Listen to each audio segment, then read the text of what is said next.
T'ho fatto un sogno, fossi un incubo e il nuovo Papa si è staccato di età e con sorpresa di tutti quanti e salutava a San Piero con un mandi. E il nuovo Papa se fulan, e il nuovo Papa se fulan, e dentro le acque santiere troveremo Vinteran, che per più ossi e mai il frico, e con gli alpini a Prevenico, e il nuovo Papa a spaccar la legna il va. Elvio Zanutti, classe 60, si chiamerà Papa Mauro I, e ribalzò della montagna con il trattorino.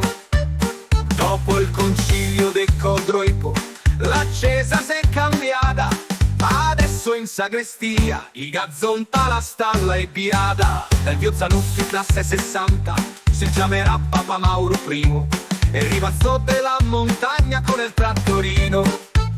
Dopo il concilio del Codroipo, la chiesa si è cambiata, adesso in sagrestia, i gazzonta la stalla è biada. Sauris è la nuova sede del Vaticano, e la messa la domenica si fa in bosco e altipiano, e anche la Bibbia si è aggiornata. Gesù era de Gemona e faceva prediche mentre scalava.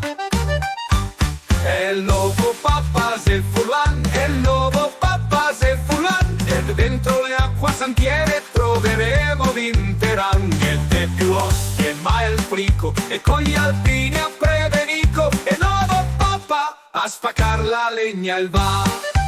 La nuova chiesa friulana si diffondi dappertutto, se prega sempre San Daniele, ma non il santo e il parsutto, e se compagna con una trappa, se stava solo gli era brutto. E il nuovo Papa se fulan, e il nuovo Papa se fulan, e dentro le acque santiere troveremo Vinteran, niente più ossi e mai il frico, e con gli alpini a Prevenico, e il nuovo Papa a spaccar la legna il va.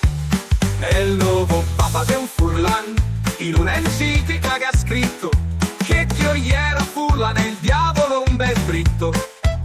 Forse un tristin, ma questo no è certo, ma noi preghiamo avanti e facciamo sagra all'aperto. E viva il Papa e il parsutto, la grappa e l'allegria, preghiamo insieme, bevemo e dopo andemo via, che la vita passa svelta e non c'è tempo di sprecare. Ti passa un calicetto e non starti a preoccupare.